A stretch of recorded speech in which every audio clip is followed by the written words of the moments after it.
Today is Wednesday, August 12, 2020. Coming up on Roland Martin Unfiltered. Joe Biden formally announces Senator Kamala Harris as his VP running mate. They make their first appearance together in Delaware.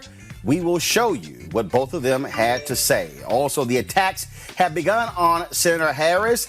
We expected it from conservatives, but what about so many black folks, especially young black folks? Why are they attacking Senator Kamala Harris? We'll break it down with our panel. Also, folks, we'll show you Congresswoman Shirley Chisholm, when she announced her run for president in 1972, she faced a lot of the same kind of attacks as Senator Harris. And in Missouri, Republican Governor Mike Parson renewed his attacks on St. Louis Circuit Attorney Gardner. He's now trying to strip her of her authority. And a black asset manager is suing the state of New Jersey and Blackrock Alternative advisors for theft and racial discrimination.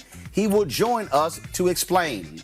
And folks, according to a study, more than half of the black-owned businesses in America may not survive COVID-19. We'll talk about how to reinvent your business. And in D.C., the police union wants to block the release of body camera footage. I wonder why. And in Seattle, the police chief has quit because her budget is cut by 1%. We'll show you her explanation. And in Colorado, the Attorney General is investigating the Aurora Police Department to see if their patterns and practices are unconstitutional. Plus, it's Wildin Out Wednesday. The comedian Jackie Fabulous is in the house. Folks, it is time to bring the funk. I'm Roland Martin Unfiltered. Let's go. He's got it. Whatever the biz, he's on it. Whatever it is, he's got the scoop, the fact, the find. And when it breaks, he's right on time and it's rolling. Best believe he's knowing. Putting it down from sports to news to politics. With entertainment just for kicks, he's rolling. It's on go, y'all. It's Roland Martin, yeah. Rolling with Roland now. He's funk, he's fresh, he's real, the best, you know he's Roland Martin now.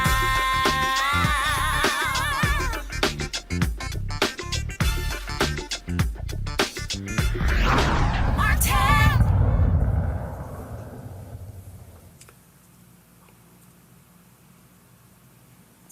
Just a few moments ago, Joe Biden and Kamala Harris spoke to the nation.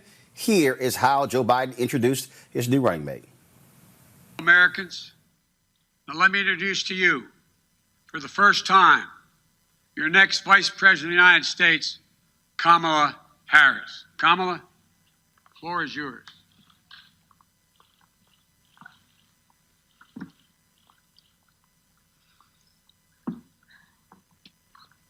What do you want? Here you go. Thank you, Joe. Thank you, Joe. As I said, Joe, when you called me, I am incredibly honored by this responsibility, and I'm ready to get to work. I am ready to get to work. After the most competitive primary in history, the country received a resounding message that Joe was the person to lead us forward. And Joe, I'm so proud to stand with you. And I do so mindful of all the heroic and ambitious women before me, whose sacrifice, determination, and resilience makes my presence here today even possible. This is a moment of real consequence for America. Everything we care about, our economy, our health, our children, the kind of country we live in, it's all on the line. We're reeling from the worst public health crisis in a century.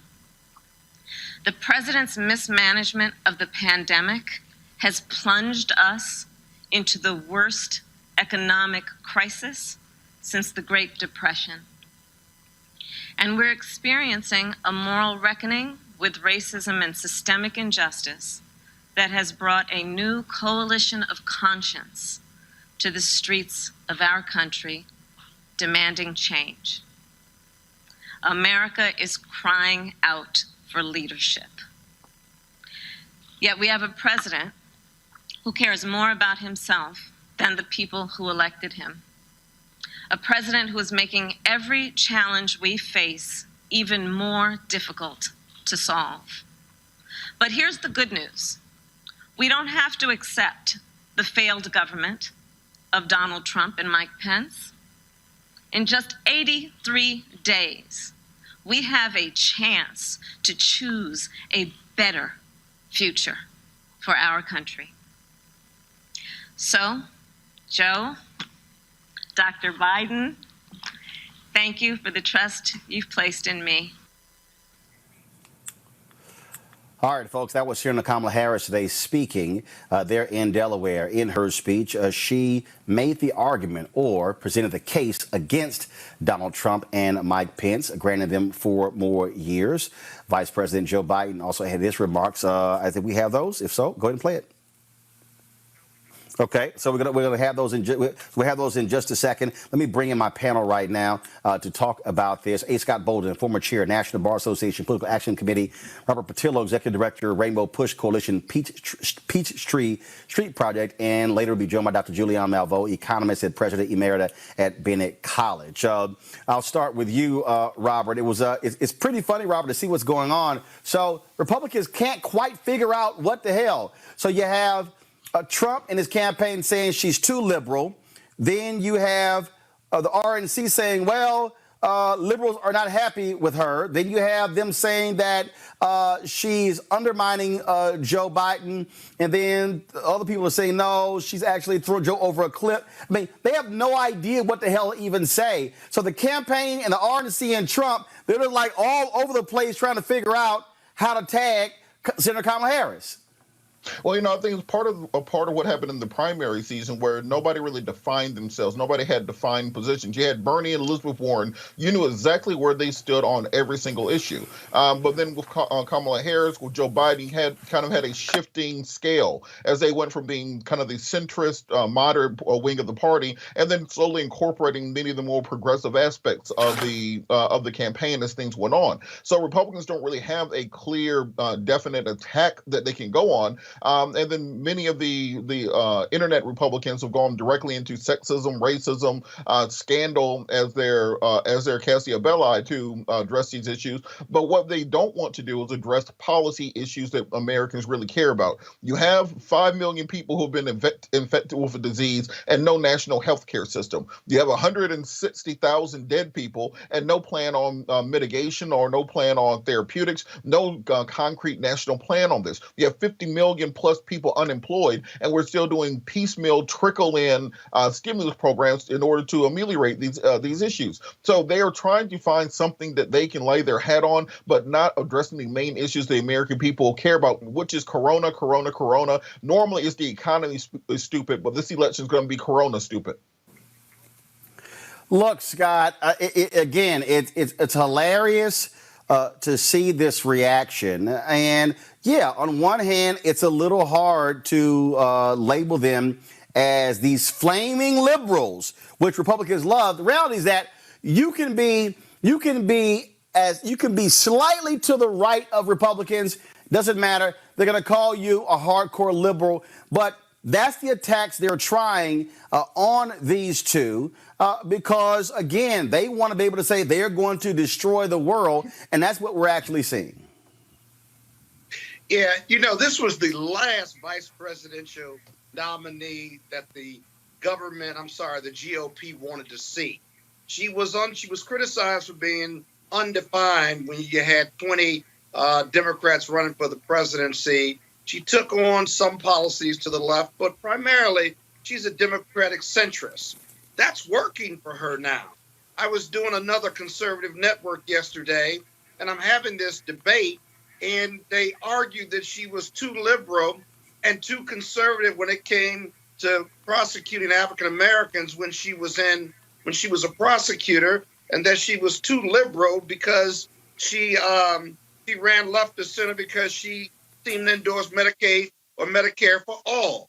And so they're going to have a hard time picking a name for her, making an aggressive assault on her because she is undefined, only to the extent that she's a center, She gets the votes out. She's a fierce debater, and she's a proven fundraiser.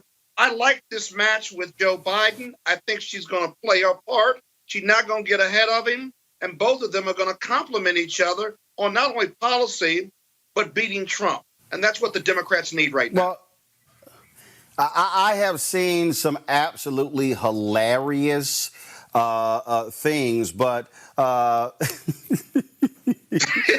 gonna play the Ari Fleischer soundbite. I'm gonna play the Ari Fleischer soundbite in just a little bit to get to that. But again, what's interesting here is you're seeing the attacks.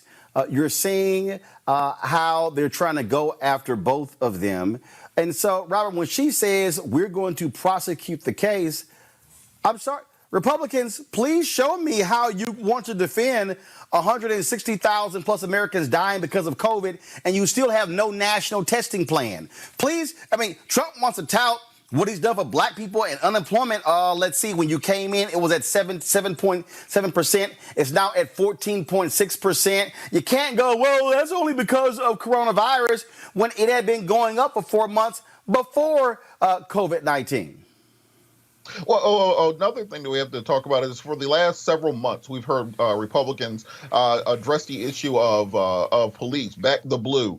We want law enforcement. That's who we were behind, law and order. And now you have prosecutors on the ticket. And now they flipped 180 degrees to say, well, look at all the people that she prosecuted while she was prosecutor. They are having a difficult time defining what exactly they are running on, what exactly they believe in. And to Scott's point, what they describe as liberal, any other president who had done what Donald Trump has done in the last 3 years, they will be screaming socialism. He's sending U.S. troops into cities to put down protests. He's raised the deficit by trillions of dollars. We had a $1.5 trillion spending bill, which was put into place with no governmental offsets to cut the deficit. He's ballooned the national debt. All those things are the liberal boogeymen that conservatives have been warning us about for decades now. He banned bump stocks in circumvention of Second Amendment rights. These are things that they have accused Democrats of wanting to do for generations. Now Trump has done them, and they have to find a way to paint somebody to be to the left of him when he's running in territory that Democrats traditionally have run in. And I think they're going to run into a problem with that with Kamala Harris because, quite frankly, because most of her record is as a lawyer, as a law enforcement personnel, as a prosecutor, as opposed to being in the legislature where you have an extensive record of voting over 20 or 30 or 40 years like Joe Biden. It's hard to paint her as this hardcore leftist that they want to because she doesn't have that voting record. Most of her record is in law and order and prosecuting and bringing down prescription drug prices and bringing down large corporations that have been fighting against homeowners. So it's going to be a difficult attempt to define her, and we'll see how long it takes for Republicans to dive directly into the dirt when they run out of policy issues to attack. And you see, they need a political boogeyman. The only reason that Donald Trump won in 2016, Hillary Clinton wasn't a great candidate, and they made her his political boogeyman. And I've always said for the last 3 or 4 years, who's going to be his political boogeyman in 2020, despite his failed record of leadership across the board? And now everything he's thrown at Biden doesn't stick. And now he is a vice president candidate that nothing is going to stick against her. You know this because of the scattershot approach. They should have had this theme narrowed months before now. So that dog's just not going to hunt. And I got to tell you, she's going to give Pence fits in the debate. She's going to give the Republicans fits on the campaign trail. She's a history-making candidate. She's bright. She's fierce. She's committed. She's a Howard graduate. I mean, I got to tell you, she checks all the boxes and more. And we're going to be proud of this campaign, and we're going to be proud of this Democratic leadership in 2021, I think. So let's do this here. Actually, you know what? I was going to go to it a little bit later in the show, but I want to go to it now because we need to talk about also black people, and we need to talk about this reaction we're seeing from some black people questioning her blackness. Oh, she's not African American. Yeah, we know that. We know that dad's Jamaican, mom is Indian, and then we're hearing all of that. Now people look all the little nonsense we're actually seeing. And so what I wanted to do is I purposely wanted to go back and show you a black woman who was not born in the United States. So for all of you ADOS fools, He was and you Jamaican. foundational black people, I want y'all to see this here. So this is 1972 when Congresswoman Shirley Chisholm announced her run for President of the United States.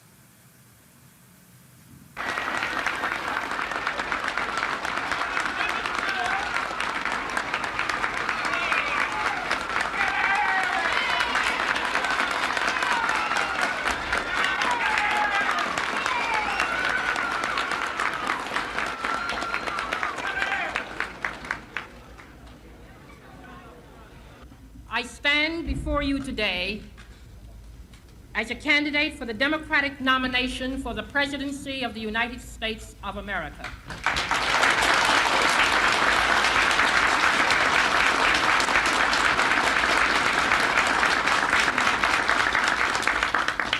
I am not the candidate of Black America, although I am black and proud.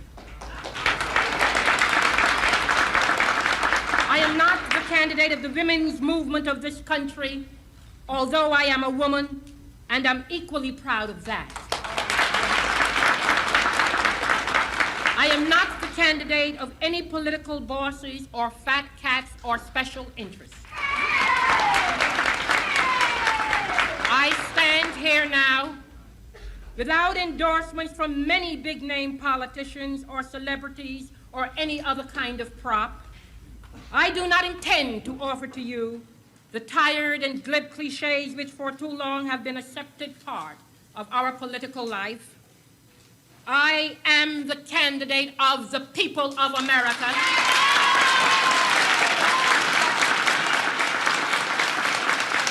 Fellow Americans, we have looked in vain to the Nixon administration for the courage, the spirit, the character, and the words to lift us, to bring out the best in us, to rekindle in each of us our faith in the American dream. Yet all that we have received in return is just another smooth exercise in political manipulation, deceit and deception, callousness and indifference to our individual problems, and the disgusting playing of divisive politics, pitting the young against the old, labor against management, North against South, black against white.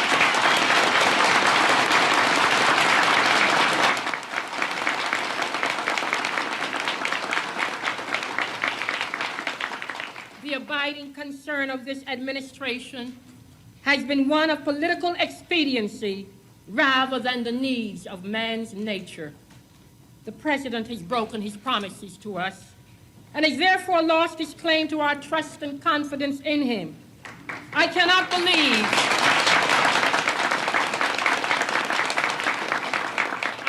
believe that this administration would have ever been elected 4 years ago if we had known then what we know today. But we are entering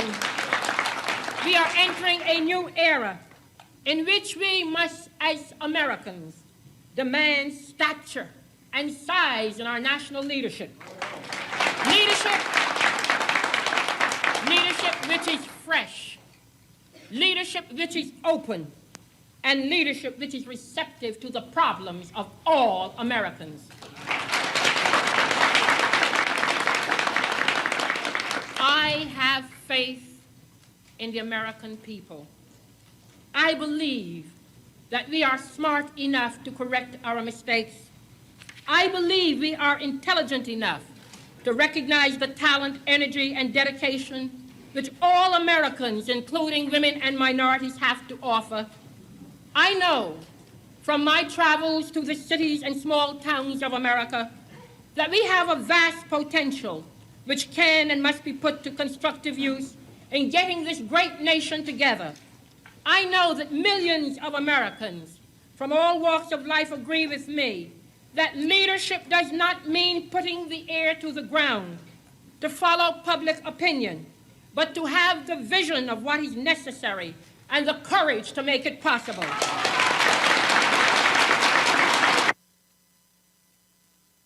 Americans all over are demanding a new sensibility, a new philosophy of government from Washington. Instead of sending spies to snoop on participants at Earth Day, I would welcome the efforts of concerned citizens of all ages to stop the abuse of our environment. Instead of watching a football game on television while young people beg for the attention of their president concerning our actions abroad, I would encourage them to speak out, organize for peaceful change, and vote in November. Instead of blocking efforts to control the huge amounts of money given political candidates by the rich and the powerful, I would provide certain limits on such amounts and encourage all the people of this nation to contribute small sums to the candidates of their choice.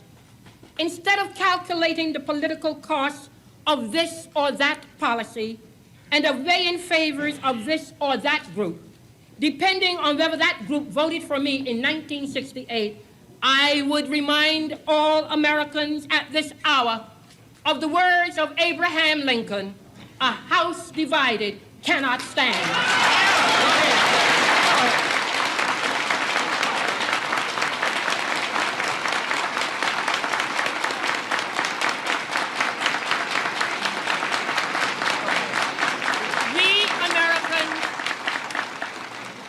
Americans are all fellow countrymen, one day confronting the judgment of history in our country.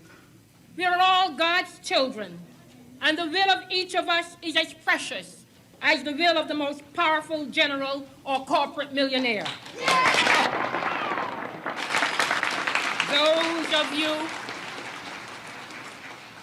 of you who were locked outside of the convention hall in 1968, those of you who can now vote for the first time, those of you who agree with me that the institutions of this country belong to all of the people who inhabit it, those of you who have been neglected, left out, ignored, forgotten, or shunned aside for whatever reason, give me your help at this hour. Join me in an effort to reshape our society and regain control of our destiny as we go down the Chisholm Trail for 1970.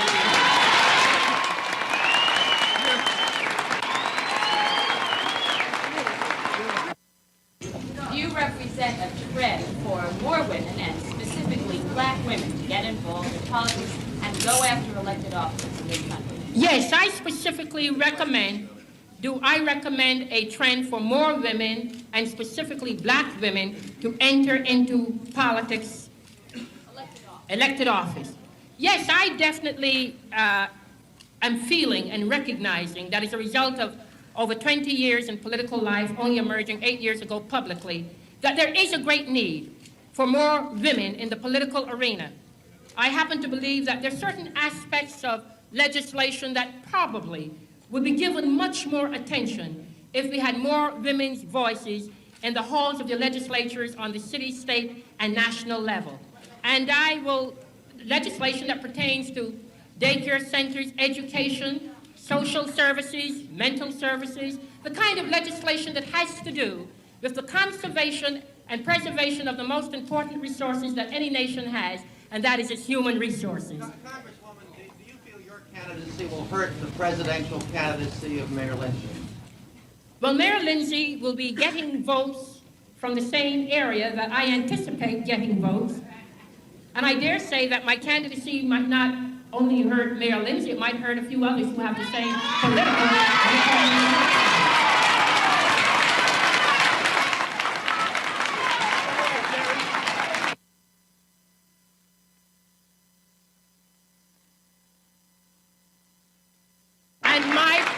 Before you now symbolizes a new era in American political history.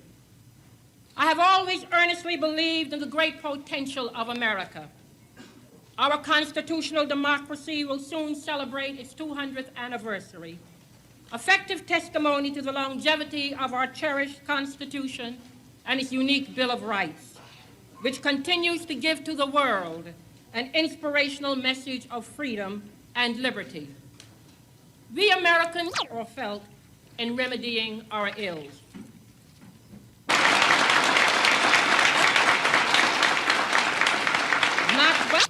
I do not believe that in 1972, the great majority of Americans will continue to harbor such narrow and petty prejudices. I am convinced that the American people are in a mood to discard the politics and the political personalities of the past. I believe that they will show in 1972 and thereafter that they intend to make independent judgments on the merits of a particular candidate based on that candidate's intelligence, character, physical ability, competence, integrity, and honesty. It is, I feel, the duty of responsible leaders in this country to encourage and maximize, not to dismiss or minimize such judgment.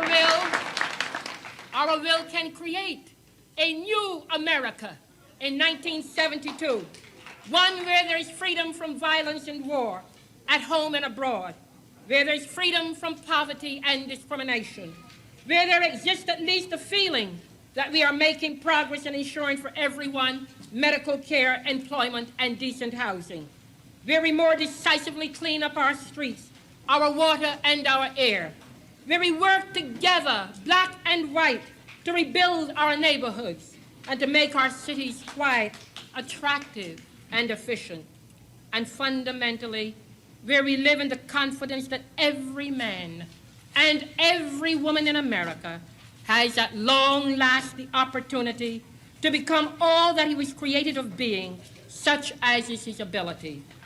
In conclusion, all of you who share this vision, from New York to California, from Wisconsin to Florida, are brothers and sisters on the road to national unity and a new America.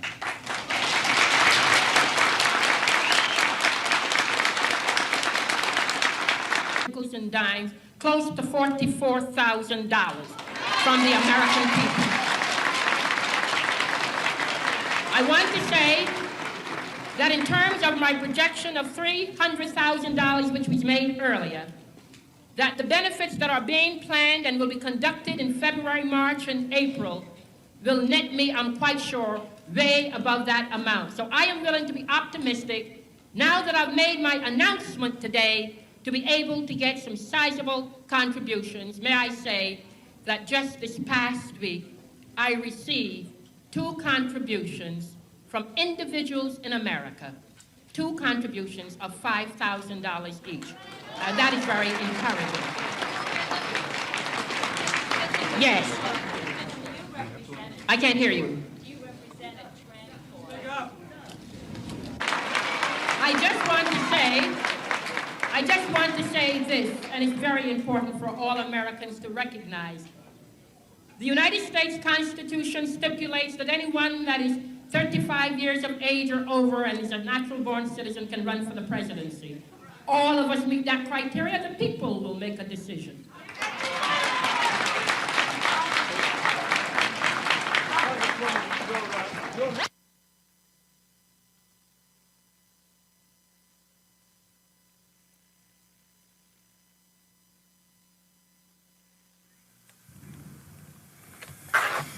All right, so let me set this up. And joining us right now, we have Dr. Julianne Malveaux.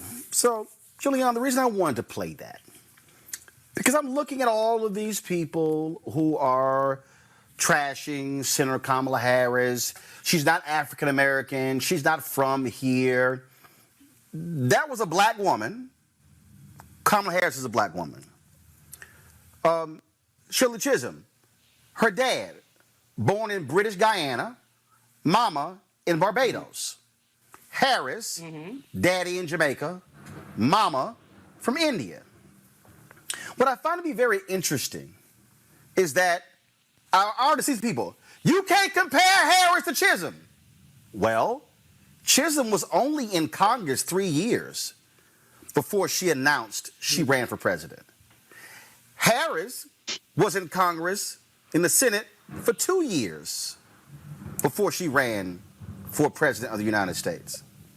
So for all these people, are they judging Shirley Chisholm on those 3 years, or are they judging her on the years after she ran for president? See, that to me is what I find interesting when you really start debating these people.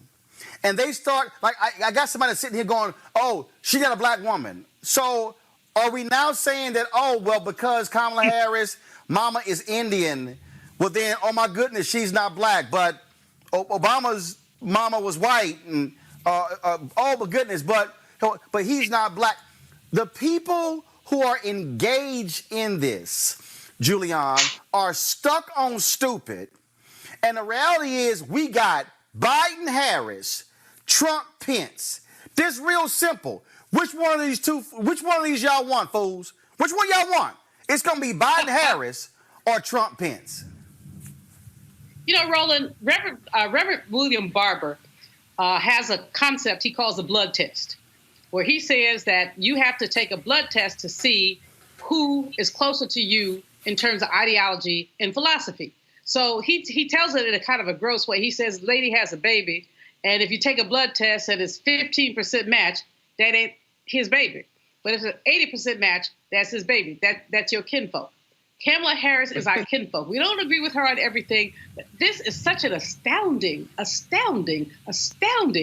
nomination, astounding opportunity. And all these haterators, that's not a word, but all these haterators, they just go sit down. Would you rather have Trump, Pence?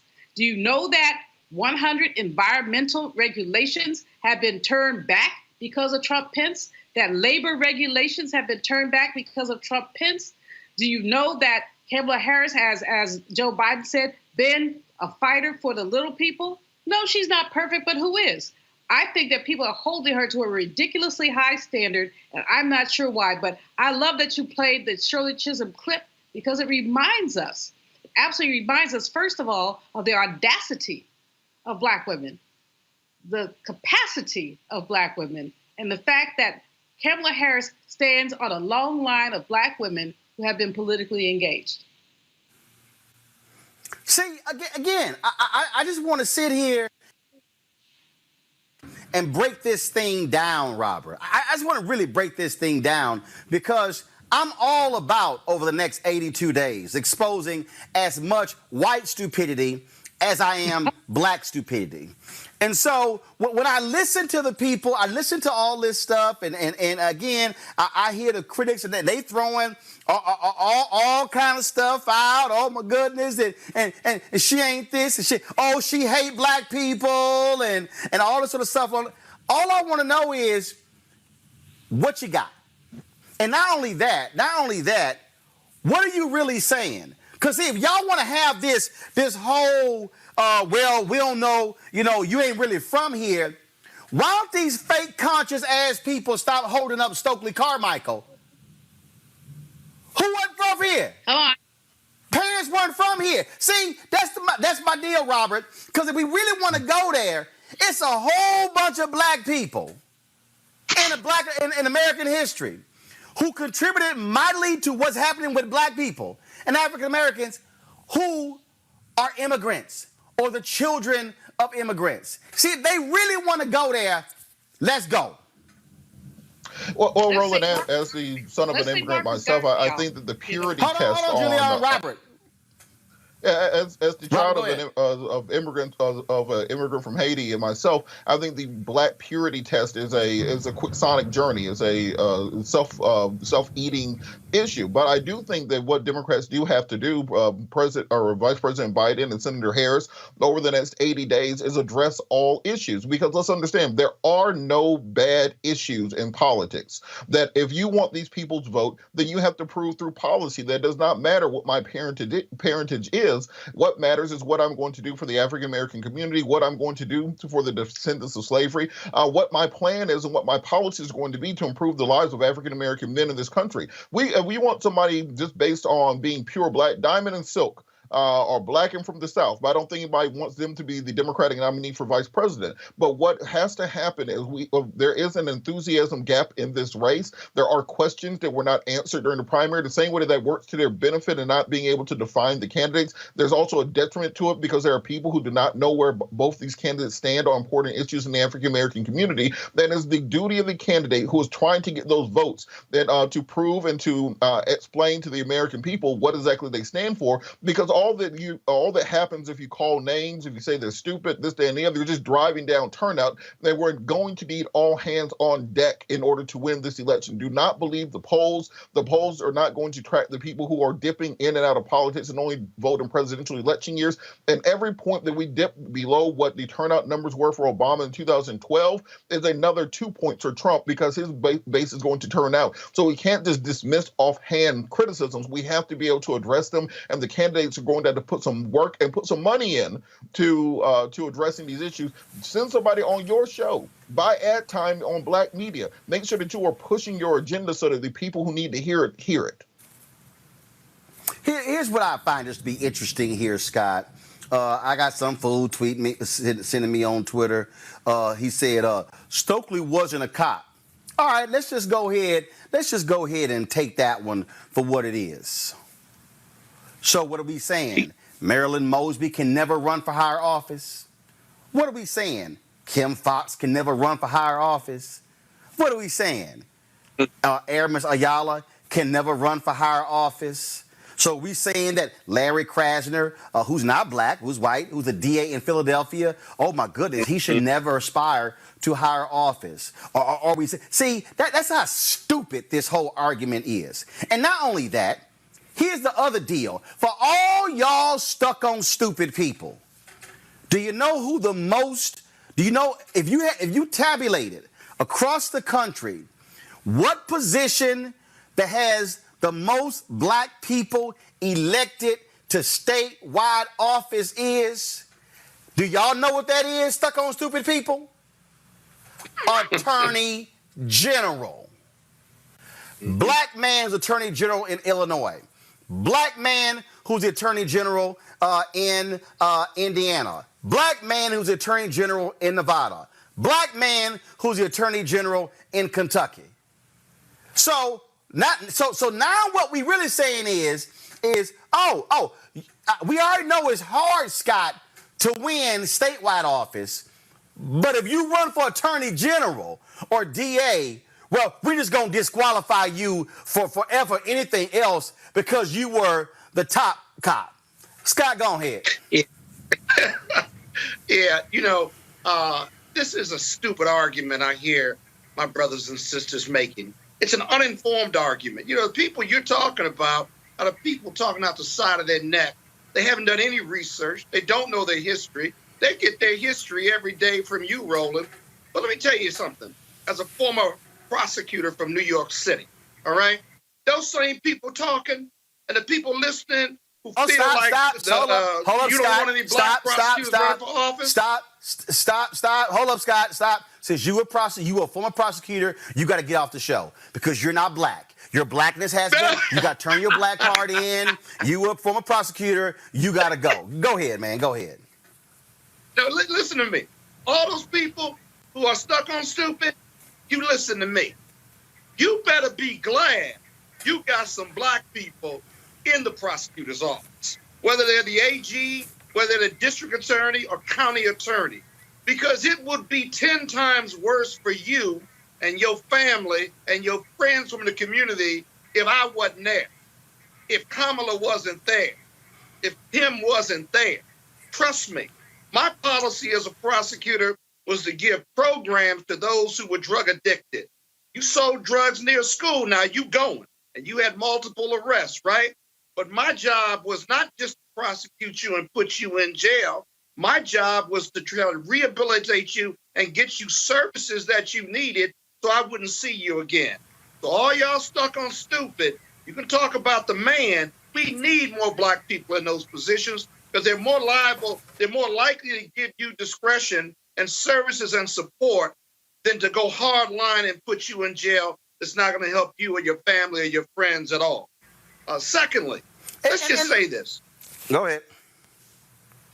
Kamala Harris is a black woman, right? Take Trump and Pence out of it. As a member of the AKs, I've known Kamala for 35 years. This sister identifies with black people. She's an AKA. She went to Howard. I don't care where she's from.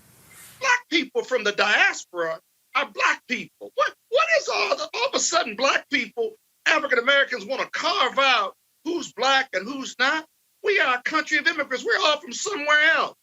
And you're running against two people like Trump and Pence, and you want to go against her. Well, who are you going to vote for? Or you're not going to vote? You're going to get Trump and Pence again. So stop this nonsense. It's stupid. Get off stupid. And here's the deal. This is real simple for me, Julian. If you don't want to support Senator Kamala Harris, that's fine. Okay? Just say, Julian, you're talking.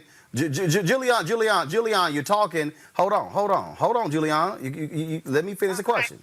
No, Scott, it is fine. Let me be real clear. It is fine. I don't care who you support. Here's my whole point, though. What we're not about to do is get into this next dumbass discussion about blackness. Because, see, I got black parents.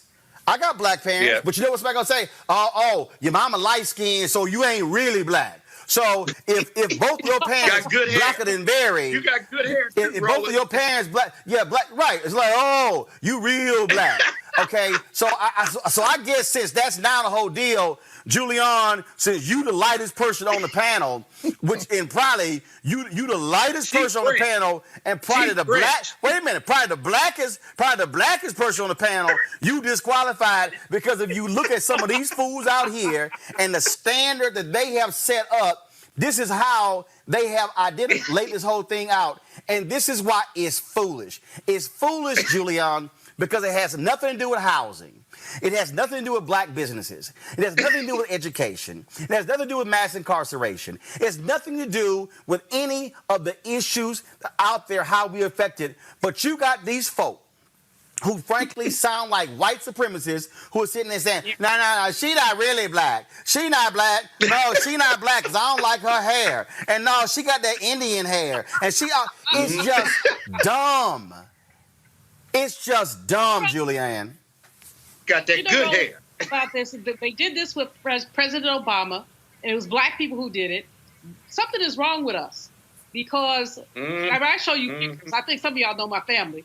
I unfortunately I picked the light skin card, but everybody else ain't, and it has nothing to do with nothing. As you said, the structure of the economy in this country and the people who are left out and left behind. The fact that we lost black home ownership. The fact that we have I call it the chucklehead in chief, who does not want to extend people's unemployment benefits. Those are the issues we need to be focusing on. I don't understand what this backlash on Senator Harris is. I do not understand it, but it makes no sense.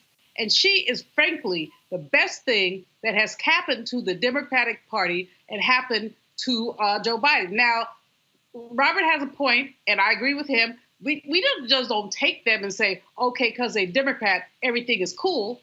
We do have to raise and ask questions. But here's what we do know. Whatever they are, they're better than Trump and Pence. So the issue is to get them elected and then keep the heat up. Voting, folks, is not the most you can do. It is the least that you can do. And so you vote and then you keep the heat up. That's how it goes. So all these conversations are specious. This woman went to Howard University. I hate to say she made one mistake in her life, but she's an AKA, not a Delta. We'll accept that.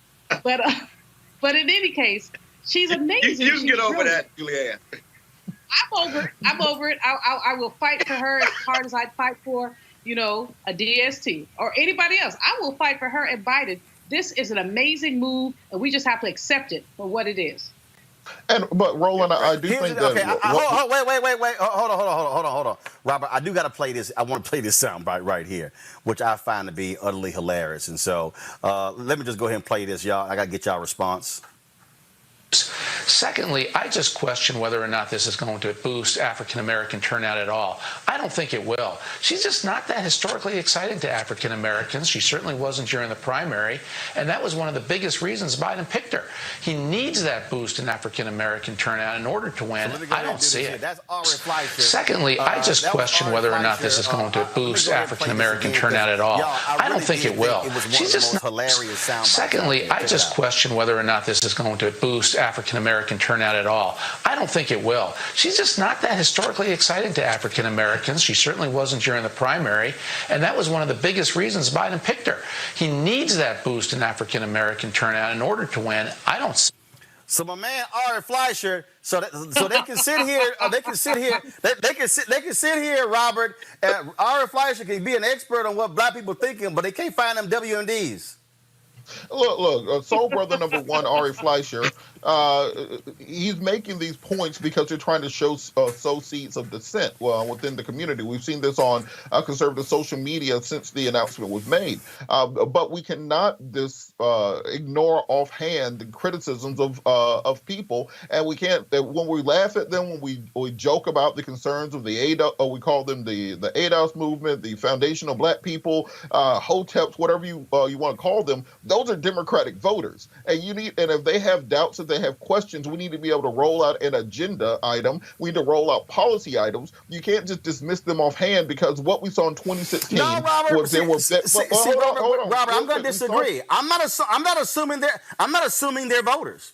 I'm not assuming they're voters, because I've engaged with a lot of these people. But what I'm saying is I've engaged with a lot of them, and a lot of them are so out there.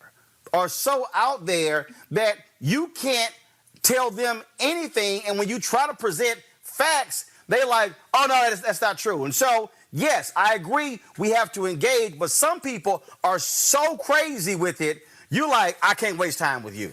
Go ahead. Roland, with no facts to support it. With no facts. Wait. Oh, Julian, wait. Robert, finish your point, then I'm going to go to Scott, then Julian. But to your point about them being so far out there, the way that Donald Trump won that primary, won the presidency, he went and got those voters who were so far out there, the Pizzagate voters, the QAnon voters, the conspiracy theory Alex Jones voters, and he took them out of the internet chat rooms and got them into the ballot box. So I don't think that we're in a position right now as a nation to take any one single voter for granted. Donald Trump won by 77,000 votes across the upper Midwest last time. So if there's a possibility of turning into a voter with the right policy position, then you need to explore that before dismissing it offhand. But Robert, your focus is a fair one. But your better, the most appropriate focus is that Black voters and Democrats didn't vote in their normal voting pattern. And so it's one thing to say he wouldn't got them out. They're still fringe voters, but our focus has to be to get Democratic voters out. They'll be excited about this ticket. And then we win by more than 77 votes in Wisconsin and Michigan and Pennsylvania. That made the difference. We can't control Trump's voters. He got them out, but we didn't do our job. And this time in 2020, we got to do our job. I don't care about polling. You're right. I want to break voting records for Black people, whether it's mail-in or in person. And I got to tell you that Black people are going to be highly motivated, independents, educated whites, those suburban moms, and those elderly voters out of Florida whose support Trump is losing on a daily basis. He's got 83 days to turn that around. He's not turning it around. And Biden-Harris, whatever October surprise may be coming our way, the October surprise might be on Donald Trump this time and not on the Democrat. Folks who are watching final comment before I go to my next topic. Number one, you need to know what your rules are about voting in your jurisdiction. You need to make sure that you request a ballot if your jurisdiction requires you to request a ballot. When you get your ballot, you need to put it in the mail immediately. Don't wait until the last minute. That's what we need to do. Robert mentioned those ADOS people. Those people are crazy fringe. Let's just call it crazy fringe. They don't want to vote unless they get reparations tomorrow. And they're not going to get reparations tomorrow. So next, there are other folks who aren't going to vote unless... Wait a minute. And Julian, hold on, Julian. And this is a woman who sits in Cobra's group who's been advocating reparations. You. Yes. Yes, I'm on the National African American Reparations Commission, but I do not agree with the people who say we must have it now, and if we don't have it, we're not going to vote. That's stupid. What we have right now with reparations is Sheila Jackson Lee has H.R. 40. She has almost 200 co-sponsors. It's very likely that it will pass, and the things that we want we'll get. We have been working really hard with her. And these folks who say, well, I won't vote unless I have reparations, basically you're basically putting a knife in the back of the movement. But you have folks who truly, truly believe that the system is flawed. Yes, it's flawed, but guess what? It's a system we have. And I will tell you, maybe 40 years ago, when I was a youngin' and crazy, I would have said some of the same things. The system is flawed. But I went to my first Democratic convention in 1972. Couldn't even vote then. Went just to see Shirley Chisholm. And so, this system doesn't work perfectly, but it works. And these folks who have all these, litmus tests, one issue test voters, they're crazy. And what they're going to end up with is a no vote or a non-vote. Wait, hold on. That's the other thing. Right, precise. But here's the deal. Scott, you're absolutely right. Look, we're going to cover this a lot more. I got to go to our next story, folks, and that is this here. When you talk about the system, how we also have to continue fighting the system. Well, Blueprint Capital Advisors, which is a black-owned investment firm, they are now suing the state of New Jersey. Current and past members of the New Jersey Division of Investment, BlackRock Alternative Investors, and Cliffwater LLC. They contend that the city, that New Jersey, this group, conspired with BlackRock to steal intellectual property from Blueprint in order to help BlackRock. Now, just so y'all know, I need to understand, BlackRock is the biggest hedge fund out there.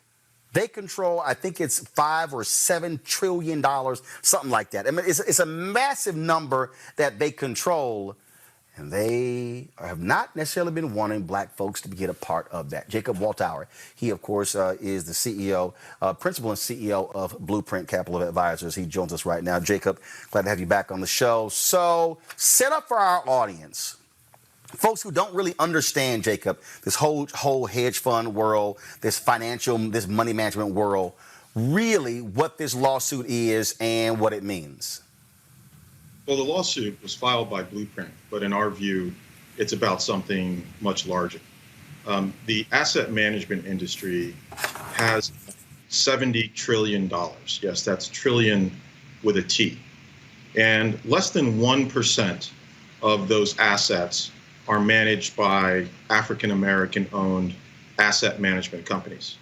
And what our lawsuit contends is that discrimination exists in our industry. It has impacted Blueprint, particularly in the state of New Jersey. But we certainly feel that what went on in the state of New Jersey, the blatant discrimination that occurred against Blueprint, the theft of Blueprint's intellectual property and the misappropriation of our trade secrets goes on in other places. And what we're hoping is that this particular lawsuit shines a spotlight on the things that happen behind closed doors when asset management business is being allocated. Because we certainly think that when you look at the numbers, 70 trillion, and we manage less than 1%, there is something that explains that stark disparity that exists between assets managed by white-owned firms and assets managed by African-American-owned firms. And let's be clear, and I've been saying this, Jacob, trying to get our viewers and listeners to understand this. When we talk about the money that's really being managed, that money is coming from pension funds. That means it's coming, and it includes black people who are city employees, county employees, cops, police officers, who are public workers, who work for the county, who work for the school district, who work for the state, who work for the federal government. These individuals, you just mentioned, these individuals, they are investing and controlling our money. I've been saying that the largest collection of wealth among African Americans resides in those who are public workers. Absolutely. So when you think about a public pension fund or a corporate pension fund, the people who contribute to that are the workers that work for that company or the workers that are employed by that government entity or agency. And a disproportionate number of African Americans work in government jobs. And yes, I guess part of what myself and other owners of African-American owned asset managers feel is that we should be managing a portion of the assets just on the basis of the fact that the people who contribute to those pension funds look like us. But that hasn't been the case. It hasn't been the case for a whole host of reasons. Those of us in the asset management business are used to hearing the same excuses as to why we cannot manage capital at the level that white-owned firms can manage capital. We're too small. We don't have enough people. Our track record isn't long enough. We've heard it all. But in our case, in the state of New Jersey, we were told that the reason why we were not chosen to manage the mandate that they had originally promised to us was that their investment committee, their governing body, really wasn't a fan of investing in minority-owned firms. And that's what really makes this case. Wait. They literally told you that, yeah, they ain't trying to deal with black and brown people. Well, they told us that the investment committee was not a fan of doing business with minority-owned firms, which is basically saying there's nothing you can do. It is simply by virtue of the color of your skin and your co-owner's skin that we are not taking you to the investment committee for approval.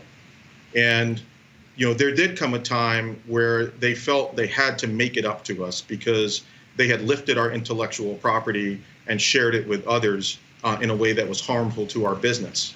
And even then, when they decided to take us to their investment committee, they told us that all mention of being an African-American owned firm or a minority or a woman-owned firm had to be taken out of our collateral marketing materials so that the investment committee didn't see it. And I will say that that's about as blatant as it gets. And so we were faced with a couple of choices in order to address this injustice. One, we could let it go. Two, we could try to negotiate a settlement between ourselves and those who were involved, who are now co-defendants in our case. Or three, we could actually file a lawsuit. We couldn't let it go, Roland. As African Americans, as educated African Americans, we are very well aware of our history in this country. We've been on this soil for 400 years, and during that time period, African Americans have come up with countless inventions. And there was a period in time when we invented the doorknob, and we invented the traffic light, and we invented the pacemaker, and we invented the cotton gin, that we could not file patents. And therefore, we missed out on the commercial opportunity to take advantage of our very own creativity through inventions. Fast forward 400 years, we should still not be able to have ourselves taken advantage of, have our intellectual property taken from us. And so to walk away from this situation and not try and have the injustice addressed, through the court of law, to us would have been to dishonor all the people who came before us, including our parents and our grandparents, who paid one heck of a price for us to be in a position to come up with this kind of novel investment strategy. So Jacob, I also want our audience to understand this, because I think we have to connect the dots. There's somebody out there who's going, man, look, this is a bunch of high finance stuff. It really doesn't impact me, but here's the reality. Your company invests in other companies. When you are unable to tap into these large pools of resources, like these white firms are, then you then are unable to invest in more black-owned businesses, more women-owned businesses, more Latino-owned businesses. And so it's the same argument I keep making when black folks are frozen out, black media companies are frozen out of the ad dollars. Well, there's a reason why our black media companies are small. It's because we don't get access to the 5 and 10 and 20 and 50 and $100 million advertising accounts, because they want to throw at us $20,000, $50,000, or $100,000 and say, be happy with what you got. And so that's really what this is about. This is about freezing us out of access to the pools of capital, which then allows us to then reinvest that in people who look like us. Roland, African Americans are hard. African Americans are well educated. African Americans are very capable executives. Our main challenge in creating businesses in this country and scaling businesses in this country and sustaining businesses in this country really revolves around access to capital. And you hit the nail on the head. When you have African Americans who sit in a seat where they are the ones who allocate capital to different types of businesses, those businesses have a better opportunity to get access to the capital. And we would argue that that was the sole reason why we started this business. I'd worked on Wall Street for 25 years, and I had seen racism and I experienced racism.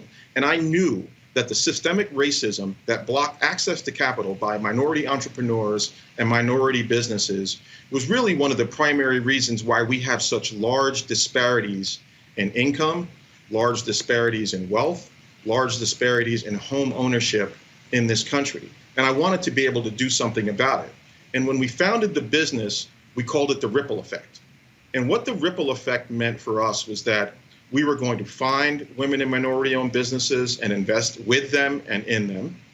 We were going to find nonprofits that focused on women and minorities and make contributions to them. We were going to find young kids, create a pipeline of young women and minorities to work on Wall Street by creating internship programs to train them. And so we've invested, I would say, over $50 million with and in minority-owned businesses. We have given over $280,000 to nonprofits, here in Newark and other parts of Essex County here in New Jersey, where our firm is located. And we've trained over 50 young people who are now working at large firms all over the world in the area of finance. And so the ripple effect is extremely important. And the more capital that you have in the hands of firms like Blueprint, the greater the impact is on individual families because they are high-wage jobs, and the greater the impact is on the community as those profits and that intellectual capital and that actual capital is recycled back into our communities.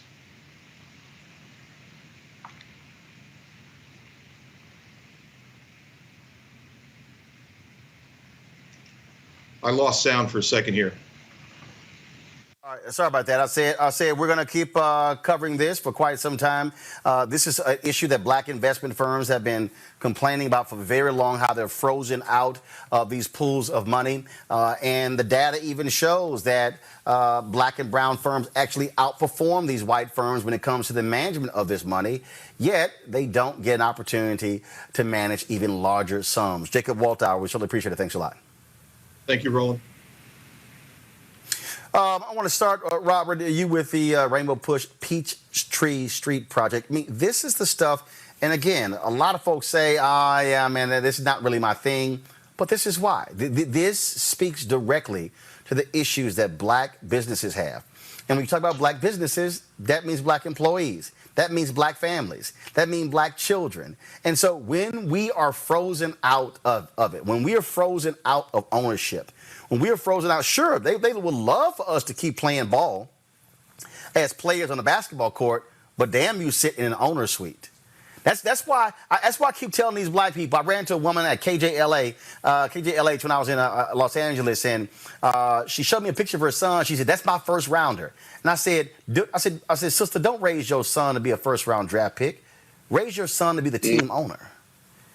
And she said, "That's right." No, she said no. She said no one had ever.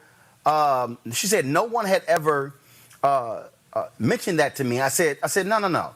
I said, damn that. The person who's paying the first rounder, they making way more than the first rounder, Robert. This is what Reverend Jackson has been doing for decades coming out of Operation Breadbasket. You're absolutely right. Thank you for the basketball analogy, the alley-oop.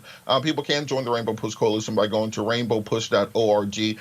Part of what we do with the International Trade Bureau is to ensure that businesses and and Black-owned financial institutions have access to capital, access to diversity and inclusion mechanisms, access to federal funding, to loan programs. Part of what we did when the PPP was first announced was hold weekly seminars with Black-owned businesses on how to get access to those funds, how to apply, working with faith-based organizations and nonprofits to ensure that we get our piece of the pie. And often we hear this rhetoric coming from the other side of the aisle about pulling ourselves up by our own bootstraps. Well, we've got to provide boots and we've got to provide straps in order for people to be able to do so. And often what happens is not that we don't have the right ideas or we don't have the work ethic, we don't have the gall and the temerity and the aggression to get things done. It's like we don't have the capital. We don't have the institutional knowledge. We don't have many of the things that other communities were inborn with, and therefore we have to create these mechanisms for ourselves. And once we do that, we have seen the communities prosper. We saw this from Reconstruction forward, that when given an opportunity,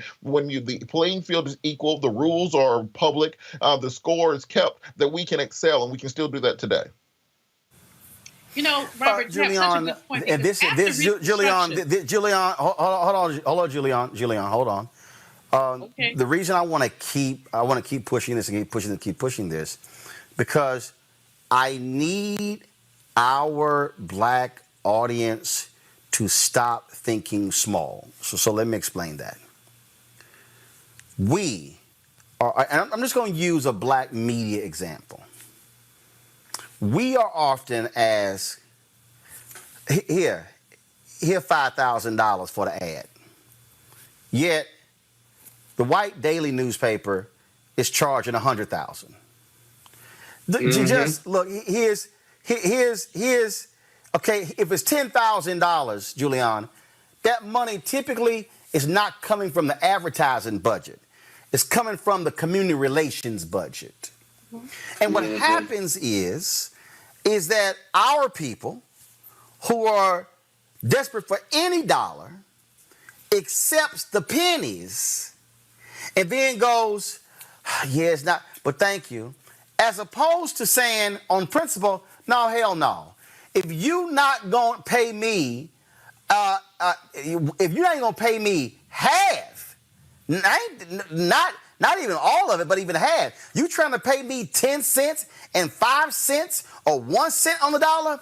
No, I'm not going to take it. The only way we are going to change this is when we have the courage to say, no, hell no, and I'm going to call you out if you keep trying to play me small. This lawsuit is a way to say, y'all want to go? We going to take you to court because you ain't playing us small.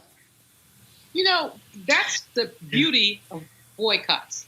Last week when I was on, we were talking about the Democratic Party and the $260-some million that they were going to do an ad buy on.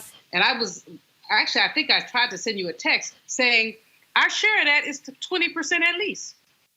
We should have 20% of that for Black-owned media outlets at least. We have to begin to say that kind of thing and just put our feet down and say no to the no to the no.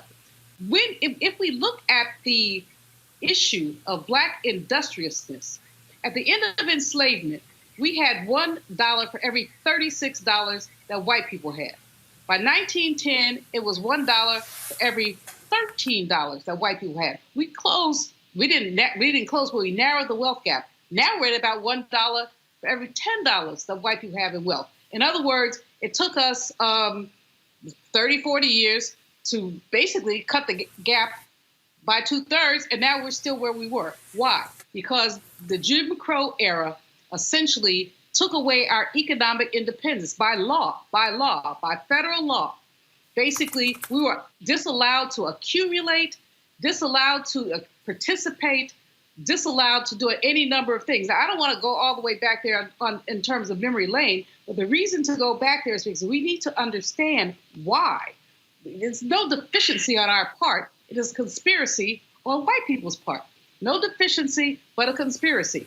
And so that's why reparations is important, because we're not only looking at Rosewood and Tulsa and Wilmington, North Carolina, we're also looking at sundown towns and the ways that our stuff was taken from us, in addition to the way that Black people were forced into wage contracts that did not allow us to even bargain for our wages. So the brother who's talking about what's happening in Newark with his blueprint plan, he's right on time, and that we need to support him. I'm glad that he's in Newark because I do think that Ras Baraka would basically be supportive, but you often see these white folks saying, oh, no, that's not fair. Well, you know what's not fair is that we've been here 400 and some years, and you keep taking our stuff. And not only do you take it, but you create laws to make it easy for you to take it. And people like Scott Bolden, he has good sense sometimes. He knows how to create these lawsuits to say, no, you can't do that. Scott, again, though, this is going to segue into our next story. We have to be of a mind frame, and that's why I kept telling people, public dollars, those are black and brown dollars. I'm trying to get these black people who are retirees or public workers to say, y'all have the power to change the system by saying you are not going. If you're in New Jersey, if you're watching me in New Jersey right now, that investment board, that's your money. That's your money. And so for them to say, we don't, according to the lawsuit, we ain't down with doing business with minority firms, what they're saying is, we gonna take your black dollars and we gonna make money off of your black dollars, but we are not gonna invest your black dollars with black people who look like you. Scott, go ahead. You're absolutely right.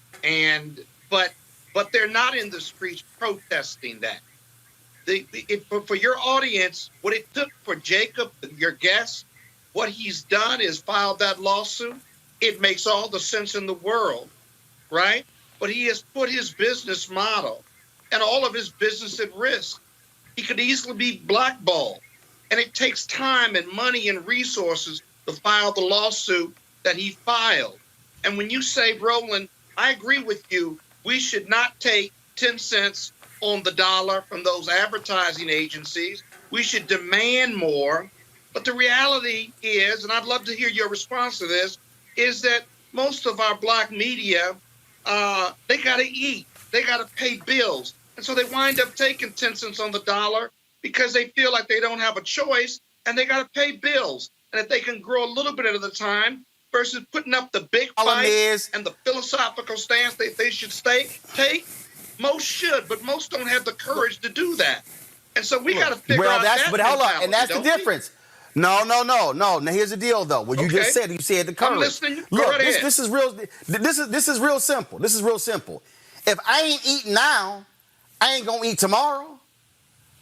If I take your 10 cents on the dollar, majority of no.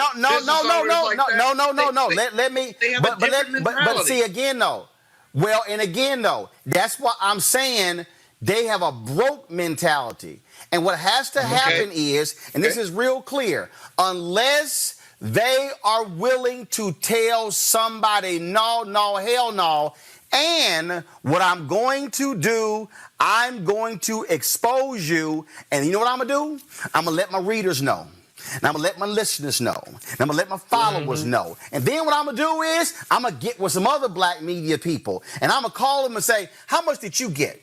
Oh, they only gave you 10,000 too? Well, let's be in this thing together. And then we're going to call you and you. But see, here's the difference.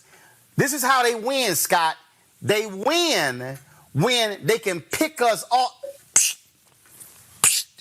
Pick you off one by one. Exactly. But if you walk in as a group of 20, but that's what I keep trying to say. And that's what's going on. So having this show allows for a Jacob to be able to come on, amplify his story, because CNBC not calling him. Fox Business is not calling him. CNN is not calling him. ABC, NBC, CBS is not calling him. See, so here's what's going to happen next.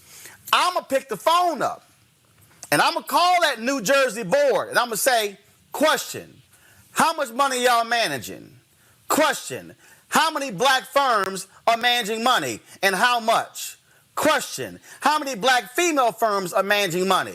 See, they don't want that phone call. The reason they are able to get over is because black media is small. And so it's a self-fulfilling prophecy. You don't fund us, so therefore we can't have the power to make that phone call. Let me let all these folk know out here, this show is in the black. That means we're making money. That means I'm going to keep making money, and that's why my folks give.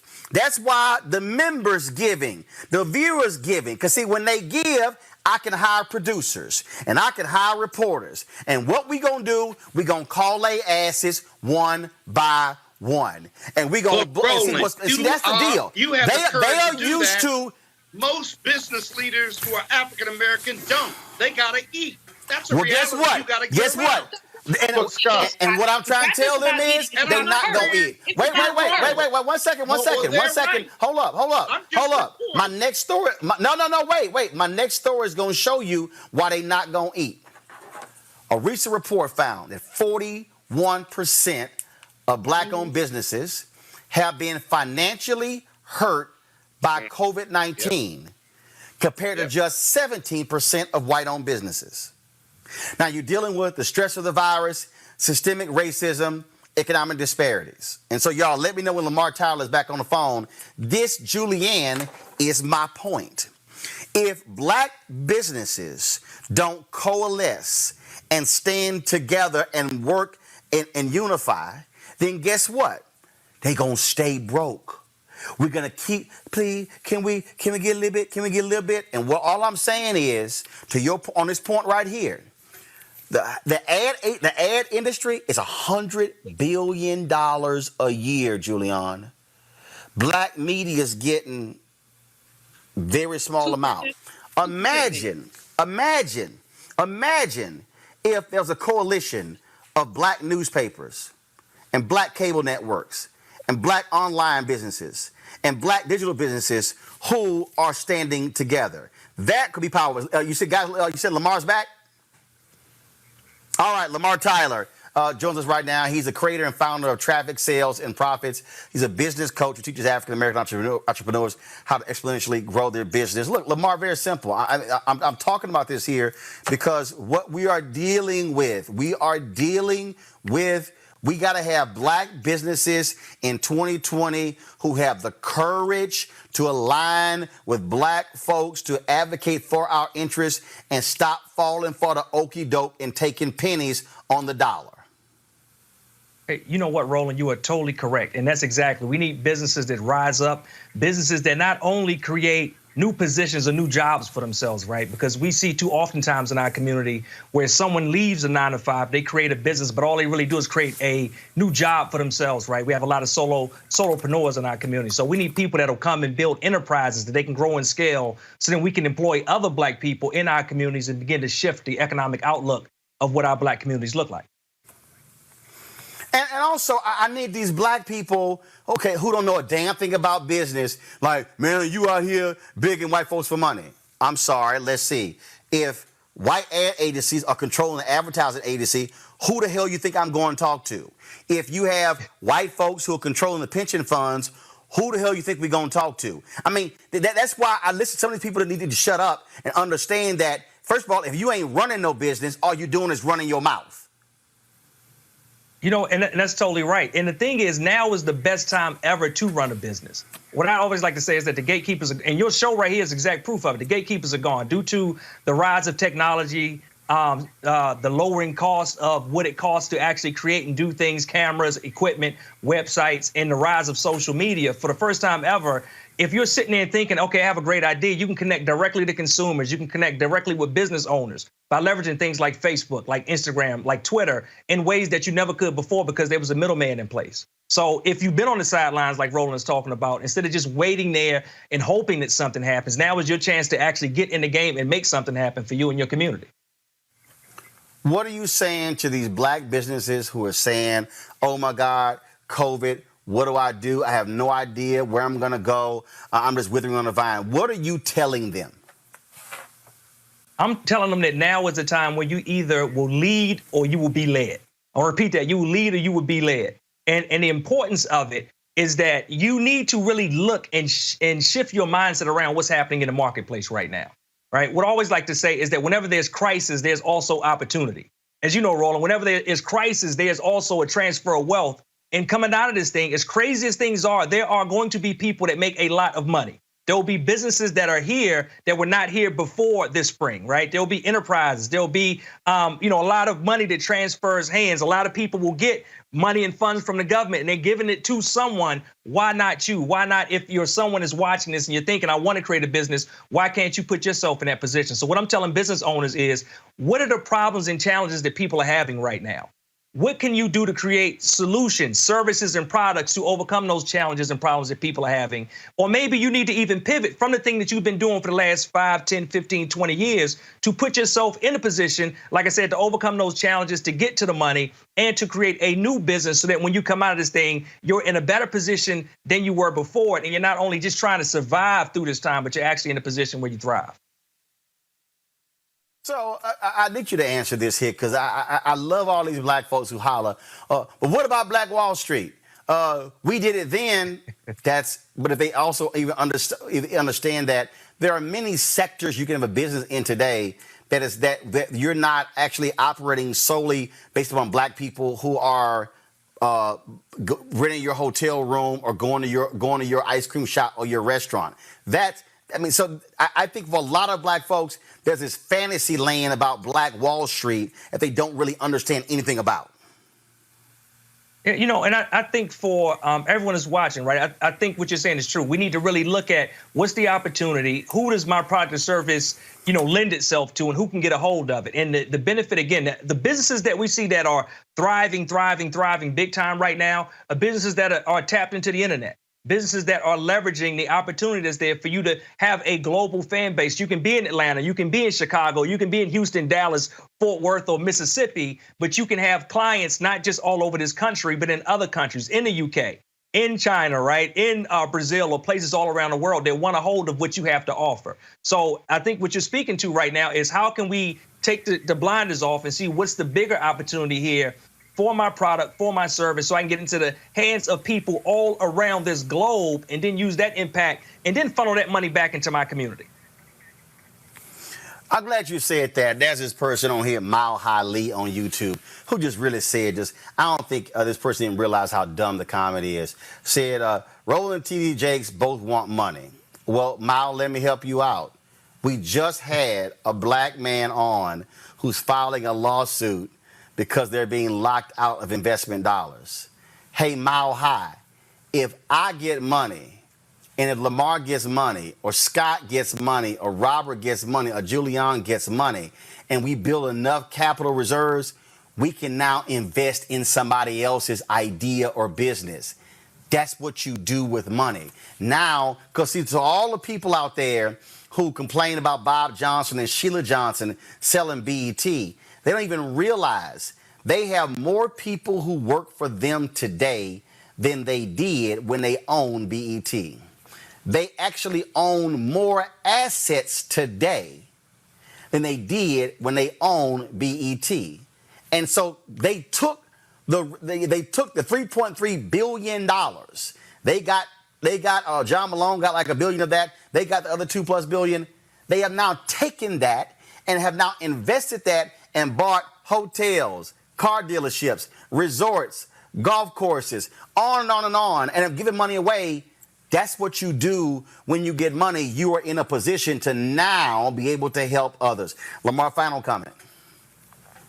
Yeah, and what you're saying is exactly right. And I think that is what we need to do. How can we grow businesses? How can we scale businesses? If you're watching right now, you have a side hustle. How can you take that side hustle into your main hustle and then grow it, and then realize also, Roland, that guess what? Your children may not want that business. Your grandchildren may not want that business. So how can I really make it into a legacy play where you're talking about? So my one business is the catalyst for 5, 10, 15 businesses down the line, or the capital, right, and the resources that we can tie back into the community, so that my one business now becomes the economic engine for 20, 50, 100 businesses that can grow from here, that can prosper from here, that can hire and employ other black people from here and keep the ball moving so that we can really stand on the shoulder of the ancestors and those before us, and have those people that come after us do the same in their shoes.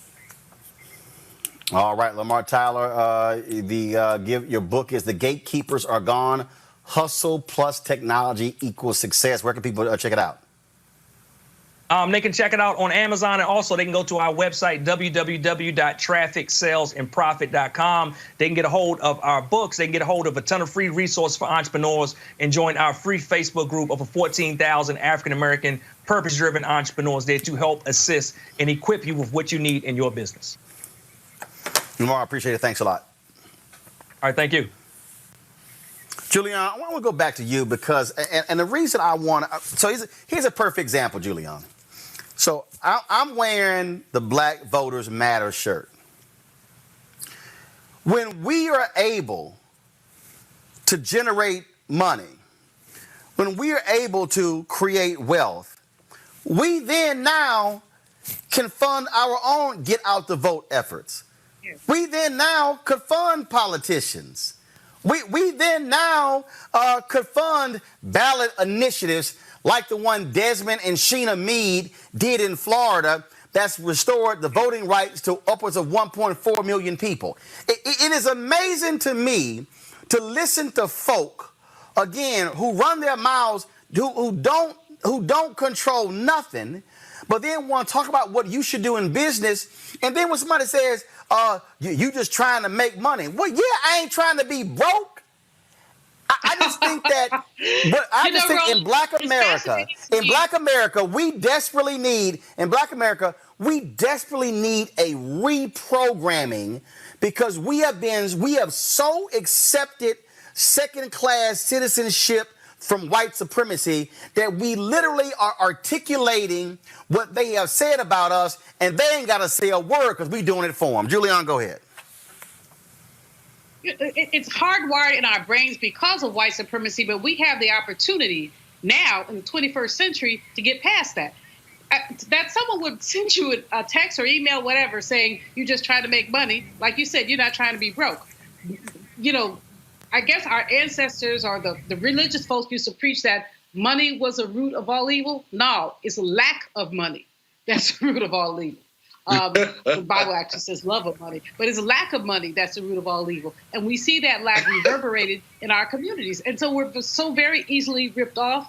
I like what the brother was saying, Lamar, about how, you can make businesses grow. You don't have to have a business as it operated. You can have a business as an investment. We're looking in the Black community at a $1.3 trillion economy. We're looking at a slice of this big old economy. We're not having our fair share of the slice.